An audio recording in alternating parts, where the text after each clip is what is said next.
చెప్పే డ్యూటీ మా మీద పెట్టాడు. ఇది మంచి ఇది చెడు అని వివరించండి అని చెప్పే డ్యూటీ మా మీద పెట్టాడు.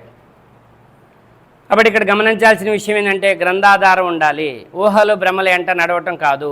ఎప్పుడైతే చివరి గడియ వచ్చేసిందో ఆ రోజు నీకు ఇదంతా కూడా పరీక్ష. నా బలం ఉంది అని అంటే నీ బలం ఆ రోజుతో, నువ్వు యవ్వనంలో ఉన్నా ముసలితనంలో ఉన్నా నీ బలం నీకు మరణం రాకుండా నిన్ను ఆపుకోలేదు. నీ బలంతో నువ్వు ఆపుకోలేస్తావా? ఆపుకోలేవు. నీ సంపద ఉంది, నాకు 5 ఎకరాలు ఉంది, నాకు 7 ఎకరాలు ఉంది నాకు అనంటే నీ భూమి నీ ఎకరాలు కూడా నిన్ను మరణం రాకుండా దేవుడి దగ్గరికి పోకుండా ఆపుకోలేవు నువ్వు నీ యొక్క భూమితోని. నాకు ఖమ్మంలో ప్లాట్ ఉంది, నాకు హైదరాబాద్లో ప్లాట్ ఉంది, నీ ప్లాట్లు నీ భవనాలు వీటన్నింటి నుంచి నువ్వు వేరైపోయే రోజు ఒకటి ఉంది. మార్గదర్శకం ఎలాగా అంటే ఇంకా చెప్తున్నాడు, నా భార్య నా పిల్లలు నీ భార్య నుంచి నీ పిల్లల నుంచి నీకు భార్యని పిల్లల్ని ఇచ్చిన వాడి దగ్గరికి పోయే రోజు ఒకటి ఉంది. ఆ రోజు నీ భార్య నిన్ను అడ్డుకోలేదు, నీ పిల్లలు నిన్ను నీ ప్రాణం పోకుండా కాపాడుకోలేరు. అవునా కదా? కాబట్టి ఇదొక మాయా జీవితం. ఆయన పుట్టుక ద్వారా నేను భూలోకానికి తీసుకొచ్చాడు, ఆయనే తీసుకొచ్చాడు. మరణం ద్వారా మళ్ళీ నిన్ను తీసుకుపోతాడు. ఇవన్నీ ఇచ్చింది ఆయనని గుర్తించడమే జ్ఞానానికి ప్రతీక. ఎవరైతే ఇచ్చింది భగవంతుడిని గుర్తిస్తారో వాళ్ళు జ్ఞానులు. అర్థమవుతుందా? క్లియర్గా చెప్తున్నాడు దైవం, ప్రతి గ్రంథం ద్వారా చెప్తున్నాడు. ఈ ఒక్క గ్రంథమే కాదు. ఆ రోజు యుగాల తరబడి ఇంకా సూర్యుడి గమ్యస్థానం ఎప్పుడైతే అయిపోతుందో, నీకు పడుకున్నప్పుడు ఎట్లాగైతే తెల్లారే సమయం అయింది 6:30 అయితే పొద్దు పడుతుంది. ఇప్పుడు అవునా కదా? 6:20 6:30 పొద్దు పడుతుంది. నువ్వు దాన్ని ఆపుతావా? దేవుడు లేడు, ఏమి లేడు, అంతా నా ఇష్టమని వెర్రవిగే వాళ్ళకి దైవం ఛాలెంజ్ చేయమంటున్నాడు. వాళ్ళకి ఒక సవాల్ చెప్పండి. వాళ్ళ ముందు పొద్దు పడవకుండా మీరేమైనా ఆపలేస్తారా? ఆపలేము, మన చేతులు లేదా. సైంటిస్టులు అందరు కలిసైనా దాన్ని ఆపలేరు. అర్థమవుతుందా?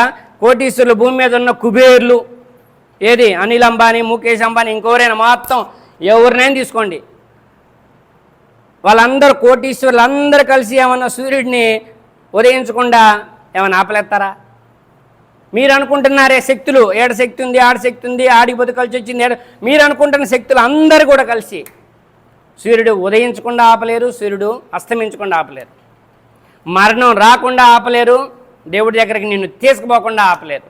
నిన్ను ఎట్లానూ ఎటు చేసి నిన్ను ఎవరు కాపాడలేరు. నిన్ను నువ్వు కాపాడుకోవాలి. అర్థమవుతుందా? నిన్ను నువ్వు కాపాడుకోవటం అంటే నా కళ్ళు ఇచ్చినోడే నా దేవుడు, నా జ్ఞానం ఇచ్చినోడే నా దేవుడు, ఆయన ఆజ్ఞాపాలనతోనే మంచి పనులు చేస్తాను, ఆయన ఆజ్ఞాపాలనతోనే మంచి వైపు నడుస్తాను, చెడుకు దూరంగా ఉంటాను. ఇదే నీ ముందున్న పెద్ద ఎగ్జామ్ పేపర్ కూడా లీక్ చేసేసాడు దేవుడు. ఇదే పెద్ద ఎగ్జామ్. అర్థమవుతుందా? హక్కులు బాధ్యతలు ఉన్నాయి. భార్య పట్ల ఎలా ఉండాలి, పిల్లల పట్ల ఎలా ఉండాలి, తల్లిదండ్రుల పట్ల ఎలా ఉండాలి, నీ పట్ల నువ్వు ఎలా ఉండాలి, నువ్వు దేవుడి పట్ల ఎలా ఉండాలి, నిన్ను పుట్టించినోడి పట్ల, సమాజం పట్ల ఎట్లుండాలి, గ్రంథాల పట్ల ఎట్లుండాలి, యుగ పురుషుల పట్ల ఎట్లుండాలి, ప్రవక్తల పట్ల ఎట్లుండాలి, ప్రతిదీ బాధ్యతలు ఉన్నాయి, హక్కులు ఉన్నాయి. ఇది నెరవేర్చడానికి నువ్వు వచ్చావు, నువ్వైనా నేనైనా. ఇది నెరవేర్చిన వాడు ధన్యుడు, ధన్యోస్మి. అర్థమవుతుందా? స్వర్గానికి వెళ్తాడు. దైవదూత వస్తుంది నీ ఆఖరి రోజున. దైవదూత వచ్చి నువ్వు మంచివాడివైతే నీకు శుభవార్త తెలుపుతుంది. దేవుడితో యుగాల తరబడి ఉండుటికి, స్వర్గంలో యుగాల తరబడి ఉండుటికి నీకు సాఫల్య భాగ్యం లభించింది. నువ్వు చేసుకున్న మంచి పనుల కారణంగా. ఏ కారణంగా? నువ్వు చేసిన మంచి ఆలోచన కారణంగా, నువ్వు చేసిన మంచి పనుల కారణంగా. అదే నాకు ఎవ్వరే అవసరం లేదు, నేను ఎవరు చెప్పినా విన్నో అనేవాళ్ళు సూర్యుడు ఉదయించకుండా ఆపలేరు, సూర్యుడు అస్తమించకుండా ఆపలేరు, మరణం రాకుండా ఆపలేరు, మరణం తర్వాత దైవదూత నిన్ను దేవుడి దగ్గరికి తోలకపోకుండా నువ్వు ఆపుకోలేవు. తోలకపోకుండా నువ్వు ఆపుకోలేవు. ఆ రోజున దైవదూత అంటుంది, మానవుడా, పరమదాత అయిన నీ దైవం పట్ల ఏ విషయం నిన్ను మోసంలో పడవేసింది? ఎలాంటి మాట అండి ఇది? దివ్య ఖురాన్లో పరమదాత ఒకటిచ్చి ఒకటి లేదా నీ లేదా ఆయన, నువ్వు నాకు దేవుడేమిచ్చాడు, ఎప్పుడు దేవుడి మీద అలుగుడే, దేవుడి మీద ఏడుగుడే. అవునా కదా? నీ కళ్ళు వ్యాలీ ఎంత?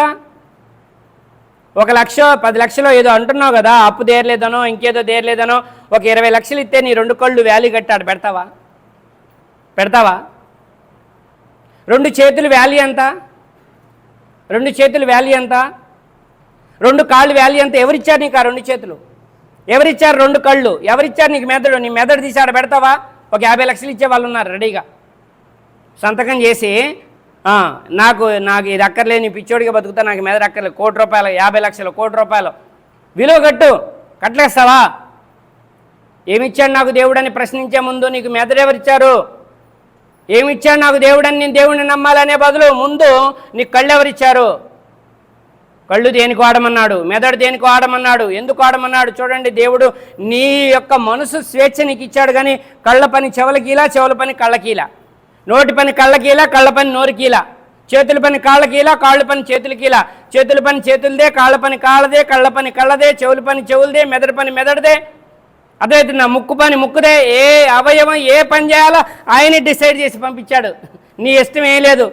ముక్కుతో రుచి చూస్తా అంటే కుదరదు, ముక్కుతో వాసనే చూడాలి, అది దేవుడి ఆజ్ఞ. నీ యొక్క శరీర భాగాలు కూడా నిన్ను పుట్టించినోడి ఆజ్ఞాపాలన చేస్తున్నాయి, అవునా కదా?